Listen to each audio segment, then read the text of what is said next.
தமிழகத்தில் மழைக்கான 4 மாவட்டங்களில் ஆரஞ்ச் அலர்ட் விடுக்கப்பட்டிருக்கிறது. வானிலை ஆய்வு மையம் நவம்பர் 25ஆம் தேதி தமிழ்நாட்டில் 4 மாவட்டங்கள் மயிலாடுதுறை, நாகப்பட்டினம், தஞ்சாவூர், திருவாரூர் ஆகிய பகுதிகளில் கனமழை பெய்யும் என்ற அறிவிப்பை வெளியிட்டிருக்கிறது. கூடுதல் தகவல்களோடு செய்தியாளர் லிபிகா இணைக்கிறார். அவரோடு பேசலாம்.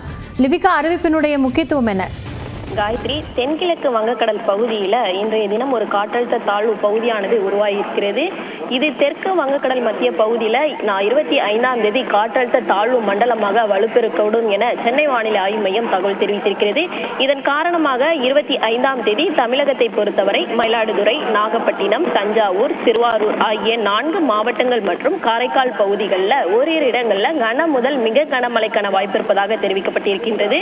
மேலும் கடலூர், அரியலூர், சிவகங்கை, புதுக்கோட்டை, ராமநாதபுரம், தூத்துக்குடி, திருநெல்வேலி மற்றும் கன்னியாகுமரி ஆகிய மாவட்டங்களுக்கு கனமழை எச்சரிக்கையும் கொடுக்கப்பட்டிருக்கின்றது.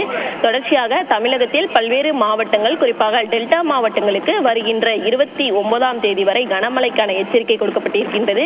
அதே போன்று சென்னையை பொறுத்தவரை 27 மற்றும் 28 ஆகிய 2 தினங்களுக்கு மழைக்கான எச்சரிக்கையானது கொடுக்கப்பட்டிருக்கின்றது. 27ஆம் தேதியை பொறுத்தவரை விழுப்புரம், கடலூர், மயிலாடுதுறை, திருவாரூர், நாகப்பட்டினம் ஆகிய 5 மாவட்டங்கள் மற்றும் புதுச்சேரிக்கும் காரைக்கால் பகுதிகளுக்கும் கன முதல் மிக கனமழைக்கான ஆரஞ்சு நிற எச்சரிக்கையும், திருவள்ளூர், ராணிப்பேட்டை, காஞ்சிபுரம், செங்கல்பட்டு, சென்னை, திருவண்ணாமலை, கள்ளக்குறிச்சி, பெரம்பலூர், அரியலூர், தஞ்சாவூர் ஆகிய மாவட்டங்களுக்கு 27ஆம் தேதி கனமழைக்கான மஞ்சள் நிற எச்சரிக்கை விடுக்கப்பட்டிருக்கின்றது.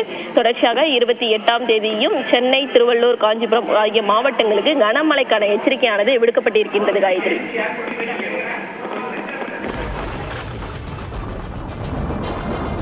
சென்னை மற்றும் பிற மாவட்டங்களில் கனமழைக்கான எச்சரிக்கையை தற்போது வானிலை ஆய்வு மையம் விடுத்திருக்கிறது. காற்றழுத்த தாழ்வு பகுதி உருவாகி இருக்கக்கூடிய நிலையில் அடுத்த 2-3 நாட்களுக்கு மழைக்கான வாய்ப்பு இருப்பதாக சொல்லப்பட்டிருக்கிறது. விவரங்களை வழங்கியமைக்காக நன்றி லிபிகா.